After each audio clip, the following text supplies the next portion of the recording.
Hi guys, it's HCGChica. I haven't checked in a while. I just wanted to let you know how things are going. I just realized that this coming Monday is going to be 6 weeks since I've been on P3 or P4 because I have added some carbs in. But anyway, I can't believe it. It's been 6 weeks. I have maintained well this entire time. I've been 146.2 almost every day for the entire time with a few minor fluctuations down. So that's just so excellent. I'm so happy about that. The other thing is I've been thinking about it. Technically, I could be starting my next round right now, or I had originally planned to load in another like week and a half or 2 weeks. However, I'm actually considering waiting for a while. I know that's going to sound totally crazy. I'm definitely not done. I do have another good 25 pounds to lose or so, but there's a few reasons that I'm probably going to wait until this fall, like a good 6 months. Can you believe that? I'm probably the only person doing HCG that's going to wait that long between rounds. One of the reasons is because, well, I'm feeling good. I'm feeling really good. I'm very active right now. I'm getting all this definition in my arms. I've been doing all this shoveling out in the garden. I'm basically actually re-landscaping my entire backyard. I'm making a vegetable garden back there, and I'm doing like 90% of it I've done myself. I'm getting all good with the shovel now. I'm using a wheelbarrow and spreading all these free wood chips all over the backyard. I'm just doing all this stuff. I'm feeling great. I'm eating whatever I want, you know, within the realm of staying fairly low carb. I don't worry about calories at all. Yeah, and I'm really liking that freedom right now to do that. The other thing is we're getting all these vegetables, you know, getting ripe in our garden now, and I'm building this whole huge garden in the backyard, and I'm just going to plant seeds next week, and I'm going to be really bummed if I can't eat any of it this summer.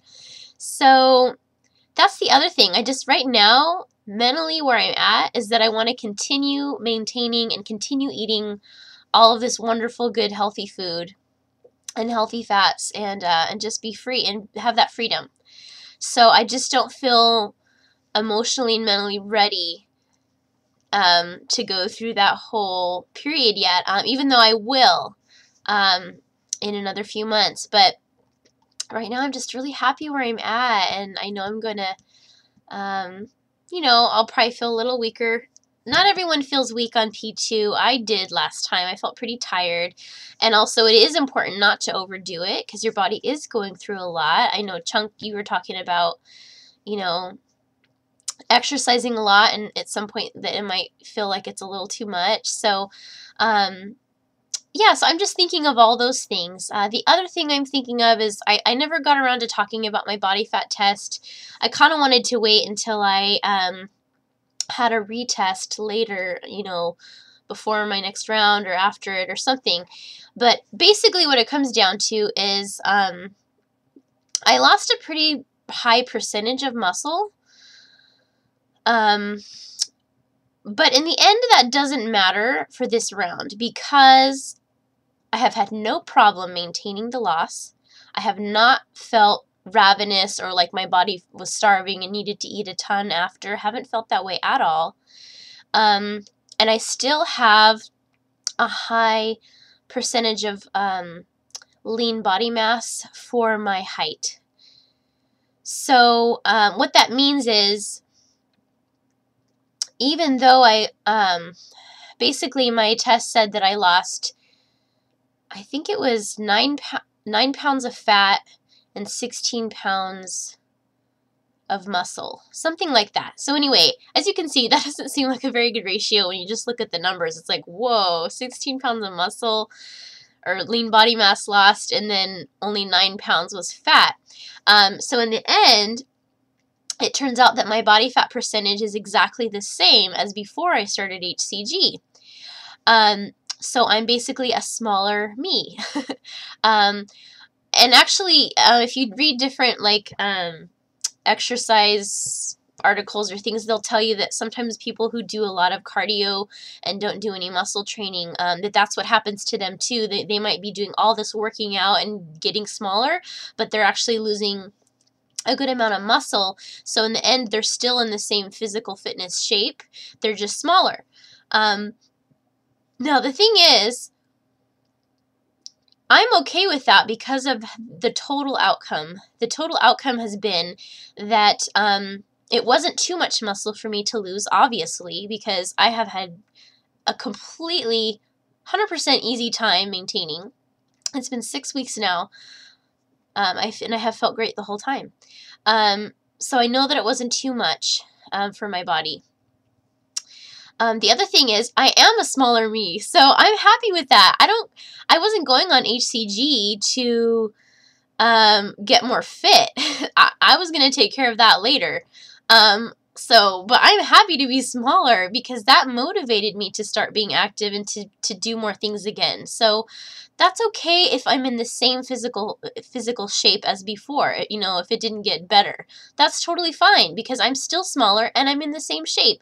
So to me, that's actually good. So anyway, but that leads into the reason that I am also another one of the reasons I'm probably going to wait to do my next round. That's because most likely my next round will be my last round, or at least my last long round, as I will be getting closer to my goal weight. I'm 146. 120 is definitely probably like the perfect goal for me. And again, it's like, I guess it also kind of depends on how much of the weight you lose is fat and muscle, but 120 has always been a pretty good size for me. I have been as low as 104. That was in high school, and I'll never be that weight again for sure, and I don't want to try to get there. So 120, 125 is great. So as you can see, most likely my next round will be the last one. As you get closer to goal, I hear you lose a little slower. And also, I feel like there could be issues with your body trying to hold on to the fat because it doesn't have as much to lose. Whereas, you know, when you're bigger, like on my first round, I have plenty to lose, so it's not as big a deal. So anyway, that's the other reason I'm thinking of waiting, because I just want to make sure that my next round goes well and that I don't lose like an even larger percentage of muscle. I don't want to end up in a place where my body is feeling starved. And I just think as you get closer to goal, that's more of, you know, there's more precautions you need to take to make sure that doesn't happen.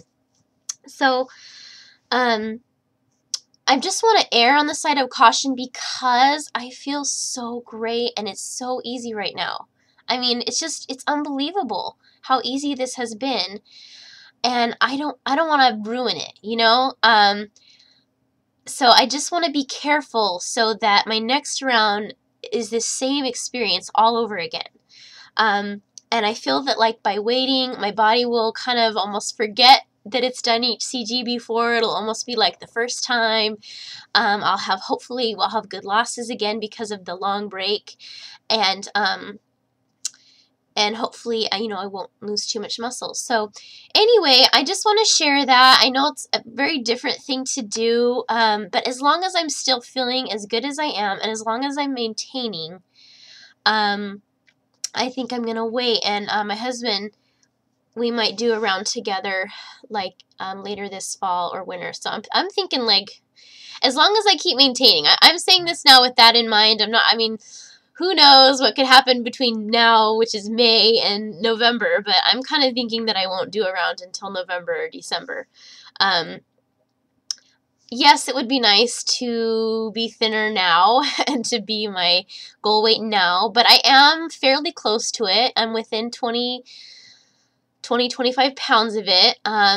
So, I mean, certainly if I still had, 60 or 70 pounds to lose, I would be right back on it. But I don't feel like I'm too far off from it. I'm so much happier with myself and how I look than I felt just a few months ago. And so I just feel like it's best to go with that. And yeah, and just ensure that my next round is a good one. And right now I can just enjoy continuing to be active and eating all my good vegetables from the garden and all that kind of stuff, and just ensure that I am able to maintain my next loss, my next round's loss, because that's very important to me. I think you all probably feel the same way. We're all scared of P3 because we've lost all this weight, yeah, and that's great, and those 40 days are so amazing, but then after that, it's like, oh my gosh, okay, what happens now? That's what most of our life is going to be P3 and beyond, right? It's these 40-day increments go by pretty quick, and then we've got to live. So I know I'm probably repeating myself a lot, but I'm just trying to explain why I'm choosing to wait a while. Of course, I may be back on here in another month, and if I gain 5 pounds, I'll be like, nope, I'm starting sooner. But as long as I continue on the same path that I'm on, I'm probably going to wait.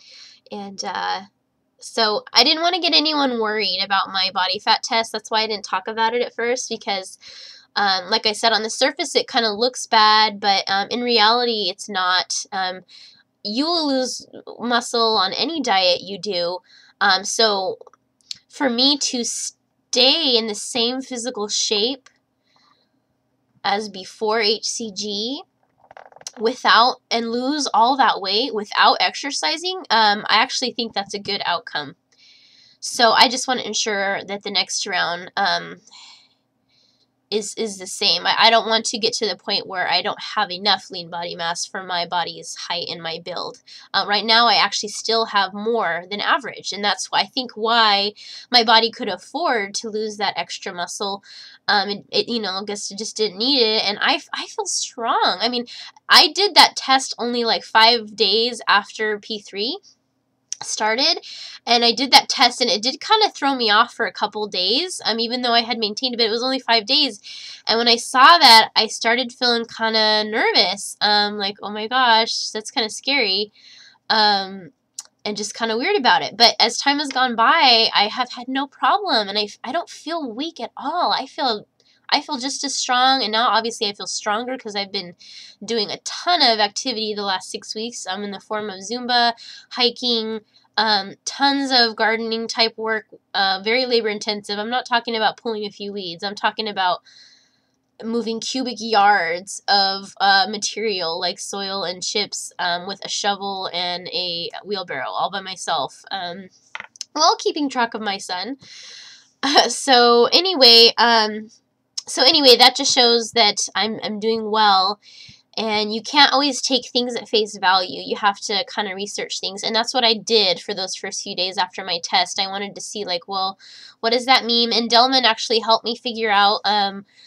He had a chart for me that showed, like, what's the average lean body mass that's healthy for different heights, and for female and male, and yeah, and mine is above average still. So that's why it wasn't a problem, and that's why it was good. But before I knew that, I was kind of like freaking out. So that's it. I'm sorry this is a really long vlog, but this is just some stuff I did want to share because it's important to me. And yeah, that's all. I've been trying to catch up with you guys a little bit this week. Like I said, I've been so busy doing all these different activities and feeling so fantastic that I've been outside a lot, and I haven't been on my computer much. But I'm excited to see that so many of you are doing so well as well, and overcoming your different obstacles and your battles. I think that's a lot what this is about, and I think that's amazing when to go through these difficult times that we may experience on HCG and to overcome them. I had a really tough time about 12 days into my first round, and I almost gave up because I just was having such terrible cravings for sugar that it was just like withdrawal symptoms, and I was just kind of like curling up in my bed just wishing I could go eat chocolate cake so bad. and it was terrible. And I was like, if it's like this the whole time, I can't handle it. But then it passed. The next day, I got through it.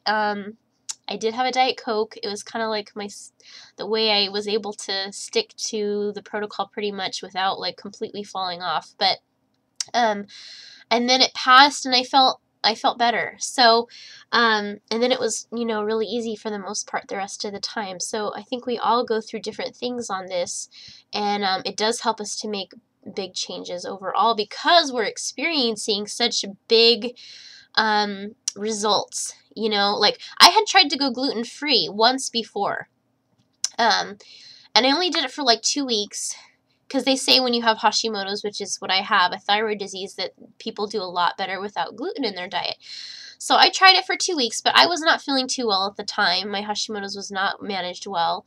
And I took it out for 2 weeks, and I didn't feel like I noticed a difference. And they say you should take it out for a full 3 months to really tell, but it's like I felt crappy the whole time anyway, and it's hard to do something that seems hard when you aren't getting any results. But what happened was when I did HCG, losing weight every day is a huge motivator to stick to any rules, any plan. So I ended up being off of gluten, you know, as a result for 6 weeks, and then another 3 weeks on P3. That made 9 weeks. That's like 2.5 months. By then, I was feeling fantastic. And now I see that gluten has made a difference, but I never would have taken it out for that long. I would have never had the willpower to do that without seeing some major results right away. And with HCG and losing that so much weight so quickly, that was my quick results that made it worth it. So I think that's what's so nice about this protocol is it makes making these life changes so much more worth it. It's hard to make huge changes when you don't see any results right away. So anyway, thanks for watching. I don't even know if this whole video is going to upload because it's so long, but I just wanted to share my little thoughts on that. Okay, I'll talk to you soon.